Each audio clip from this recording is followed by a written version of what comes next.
ሐዋርያው ቅዱስ ናትናኤል ከገሊላ ክፍለ ሀገር በምትገኘው ቤተሳይዳ የኖረ እስራኤላዊ ነበር። ቅዱሳን ሐዋርያት ጴጥሮስ፣ እንድርያስና ፊልጶስም ከዚሁ ከተማ ነበሩ። በዚያ ዘመን አይሁድ መሲሁን በጉጉት ይጠባበቁ ነበር። ናትናኤልም ከነዚህ መካከል አንዱ ነበረ። ኦሪቱን ያነብ ነበረ፣ የነቢያትንም ትንቢት ያውቅ ነበረ። በበለስ ዛፍ ስር ተቀምጦ የሚጸልይ የእግዚአብሔርንም ፈቃድ የሚፈልግ ሰው እንደነበረ አባቶቻችን ያስተምራሉ። እግዚአብሔር የሚፈልጉትን ፈጽሞ አይተዋቸውም፣ የሚጸልዩትን ይሰማል፣ በቅን ልብ የሚፈልጉትንም ወደ እውነት ይመራቸዋል። ናትናኤል በዚህ መንገድ ከጌታችን ጋር ሊገናኝ ተዘጋጅቶ ነበረ። ታሪኩ በዮሐንስ ወንጌል ምዕራፍ 1 ቁጥር 43 እስከ 51 በግልጽ ተጽፎልናል። አንድ ቀን ጌታችን ኢየሱስ ክርስቶስ ወደ ገሊላ ሊሄድ በወደደ ጊዜ ፊልጶስን አገኘው። ለፊልጶስም አንድ ቃል ብቻ ተናገረው፣ እርሱም ተከተለኝ ነው። ይህ አጭር ቃል የፊልጶስን ሕይወት ሙሉ በሙሉ ለወጠው። ፊልጶስ ጌታን ከተከተለ በኋላ የመጀመሪያ ያደረገው ነገር ሌላ ሰው ወደ ክርስቶስ ማምጣት ነበር።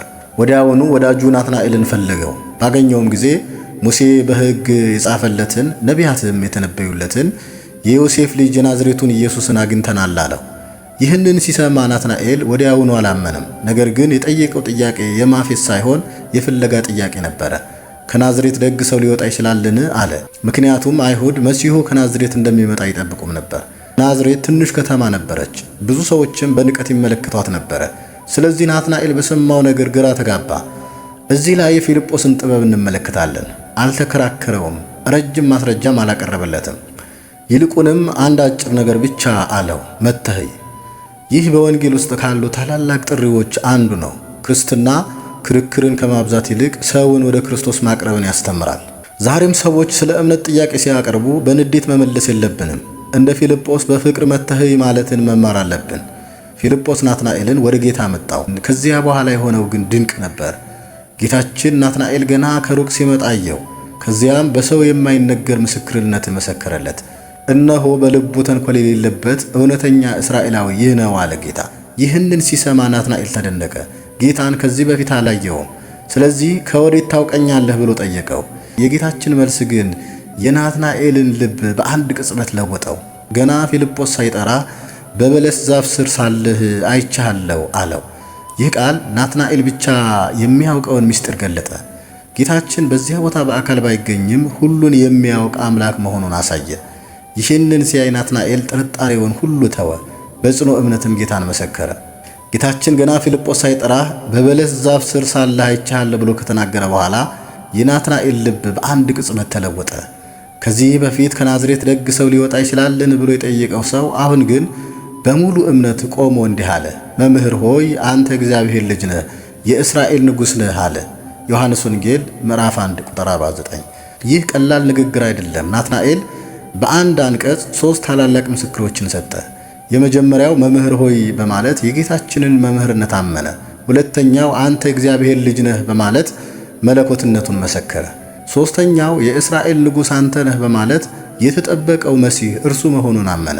ከዚህ የምንማረው አንድ ትልቅ ትምህርት አለ። ናትናኤል መጀመሪያ ጥያቄ የነበረው፣ ጥያቄው ግን ወደ እውነት የሚመራ ጥያቄ ነበረ። እውነቱን ባየ ጊዜ በትህትና ተቀበለው። ይህ የቅን ሰዎች ምልክት ነው። ብዙ ጊዜ ሰዎች እውነትን ቢያዩም እምነታቸውን አይለውጡም። ናትናኤል ግን እውነትን ባወቀ ጊዜ ሳይዘገይ አመነ። ከዚያም ጌታችን የሚያስደንቅ ቃል ተናገረው። በበለስ ዛፍ ስር አየሁ ስላልኩህ አመንክን? ከዚህ የሚበልጥ ታያለህ። ዮሐንስ ወንጌል ምዕራፍ 1 ቁጥር 50። ከዚያም ለናትናኤልና ለተሰበሰቡት ሁሉ እንዲህ አላቸው፣ እውነት እውነት እላችኋለሁ ከእንግዲህ ወዲህ ሰማያት ሲከፈቱ የእግዚአብሔርን መላእክት ወደ ሰው ልጅ ሲወጡና ሲወርዱ ታያላችሁ። የዮሐንስ ወንጌል ምዕራፍ 1 ቁጥር 51። ይህ የተስፋ ቃል በናትናኤል ሕይወት ላይ ብቻ ሳይሆን በቤተ ክርስቲያን ታሪክም ታላቅ ቦታ አለው። ስንክሳራችን እንደሚነግረን ቅዱስ ናትናኤል በሰማዕትነት ባረፈበት ዕለት ይህ የጌታ ቃል ተፈጽሞ ሰማያት ተከፍተው ቅዱሳን መላእክት ሲወጡና ሲወርዱ ተመልክቷል። ይህም ቤተ ክርስቲያን በሐምሌ 10 ቀን መታሰቢያውን ከምታከብርላቸው ምክንያቶች አንዱ ነው። ነገር ግን የቅዱስ ናትናኤል ሕይወት እዚህ ላይ አላበቃም። ጌታ የጠራው ወደ ተራ ሕይወት ሳይሆን ወደ ሐዋርያት ነበረ። ጌታችን ናትናኤልን ከጠራ በኋላ በሐዋርያነት መረጠው። ከዚያም ከሌሎች ሐዋርያት ጋር ሆኖ የጌታችንን ትምህርት ሰማ፣ ተአምራቱን አየ። የመዳንን ወንጌልም ለሰዎች ለማድረስ ተልእኮውን ተቀበለ። ቅዱስ ናትናኤል በኋላ በብዙ ሀገሮች ተዘዋውሮ ወንጌልን አስተማረ። ሰዎች ጌታችን ኢየሱስ ክርስቶስ አዳኝና የእግዚአብሔር ልጅ መሆኑን እንዲያምኑ በትጋት ሰበከ። በእርሱ ትምህርትም ብዙ ሰዎች ወደ ክርስትና ተመለሱ። የሐዋርያት ሕይወት የክብር ብቻ አልነበረም። እውነትን ስለመሰከሩ መከራን፣ ስደትንና ጭንቀትን ታግሰዋል። ቅዱስ ናትናኤልም ለሚያምንበት እምነት እስከ መጨረሻው ጸንቶ በሰማዕትነት አረፈ። እርሱ በሕይወት ያሳየን ታላቅ ነገር አንድ ነው። ክርስቶስን ማወቅ ብቻ ሳይሆን ለእርሱ መኖርና እስከ መጨረሻ መታመን ነው። ከቅዱስ ናትናኤል የምንማረው አንደኛ፣ ቅን ልብ ሊኖረን ይገባል። ጌታችን ናትናኤልን በልቡ ተንኮል የሌለበት ብሎ መሰከረለት። ይህ የሚያስተምረን ከሰዎች ፊት ጥሩ መምሰል ብቻ ሳይሆን በልባችን ንጹሕ መሆን እንዳለብን ነው። ሁለተኛ፣ እውነትን ስናገኝ በትህትና መቀበል እንዳለብን ነው። ናትናኤል በመጀመሪያ ጥያቄ ነበረው፣ ግን እውነቱን ባወቀ ጊዜ አልተቃወመም። ይልቁንም አንተ የእግዚአብሔር ልጅ ነህ ብሎ መሰከረ። ሶስተኛ፣ ሌሎችን ወደ ክርስቶስ መጥራት አለብን። ፊልጶስ ወዳጁን ናትናኤልን ወደ ጌታ እንዳመጣው እኛም በቃላችንና በሕይወታችን ለሌሎች መልካም ምስክሮች ልንሆን ይገባል። አራተኛ፣ እምነት ጽናትን ይጠይቃል። ቅዱስ ናትናኤል በአንድ ቀን ብቻ ወደ ሰማዕትነት አልደረሰም። ከጌታ ጋር በመኖር በመማር በማገልገልና በመጽናት ደረሰ እንጂ።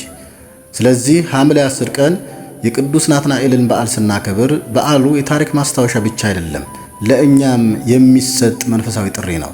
ጌታ ናትናኤልን አስቀድሞ ወደ እርሱ ሳይመጣ ከበለስ ዛፍ ስር አየሁ እንዳለው ሁላችንንም ያውቀናል።